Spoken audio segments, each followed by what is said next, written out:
कहा जाता है कि सावन शिवरात्रि की कथा का पाठ करने से सावन शिवरात्रि व्रत का पूर्ण फल मिलता है।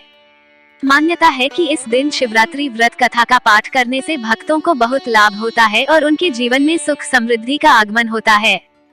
हिंदू पंचांग के अनुसार हर वर्ष कुल 12 शिवरात्रि तिथि पड़ती हैं।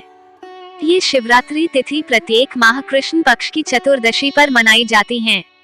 इन शिवरात्रियों में महाशिवरात्रि तथा सावन शिवरात्रि अत्यधिक महत्वपूर्ण मानी गई हैं। सावन शिवरात्रि पर भगवान शिव तथा माता पार्वती की पूजा करना मंगलमय है। सावन शिवरात्रि पर व्रत रखने वाले भक्तों को कथा सुनना जरूर करना चाहिए।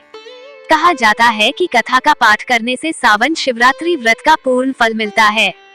मान्यता है कि इस दिन शिवरात्रि व्रत कथा का पाठ करने से भक्तों को बहुत लाभ होता है और उनके जीवन में सुख समृद्धि का आगमन होता है।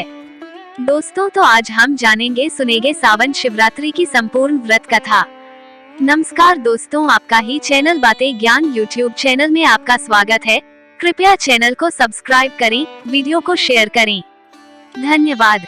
पौराणिक कथा के अनुसार वाराणसी के घने जंगल में गुरुद्रोह नाम का एक वीर शिकारी अपने परिवार के साथ निवास करता था। एक दिन गुरुद्रोह शिकार करने के लिए निकल, लेकिन उसके हाथ एक भी शिकार न लगा। लंबे समय तक इंतजार करने के बाद वो जंगल में शिकार की तलाश करता हुआ वह एक बेल के पेड़ पर चढ़ गया। उस पेड़ के नीचे एक शिवलिंग स्थापित था। कुछ देर बाद वहाँ भटकता हुआ हिरनी आई। जैसे ही गुरुद्रोह ने हिरनी को देखा, उसने तीर धनुष तान लिया, लेकिन तीर हिरनी को लगता उससे पहले ही उसके पास रखा जल और पेड़ से बेलपत्र शिवलिंग पर गिर गए।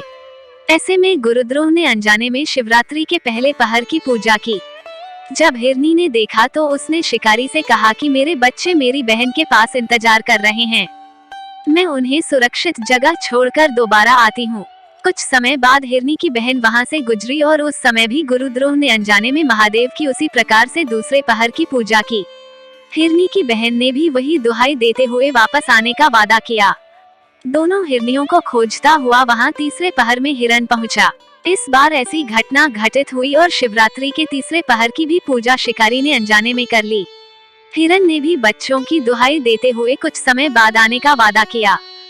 3 पहर बीतने के बाद तीनों हिरण हिरनी वादे के मुताबिक शिकारी के पास वापस लौट आए, लेकिन इस बीच भूख से कलपते हुए पेड़ से बेलपत्र तोड़ते तोड़ते वो नीचे शिवलिंग पर डालने लगा और इस तरह चौथे पहर की भी पूजा हो गई। चारों पहर भूखा प्यासा रहते हुए और अनजाने में भगवान की पूजा करके गुरुद्रोह के सभी पाप धुल गए। तब भगवान शिव ने प्रत्यक्ष रूप से दर्शन देकर उन्हें आशीर्वाद दिया कि त्रेतायुग में भगवान विष्णु के अवतार श्री राम उसके घर पधारेंगे और उसे मोक्ष की प्राप्ति हो जाएगी। इस प्रकार अनजाने में किए गए शिवरात्रि व्रत से भगवान शंकर ने शिकारी को मोक्ष प्रदान कर दिया।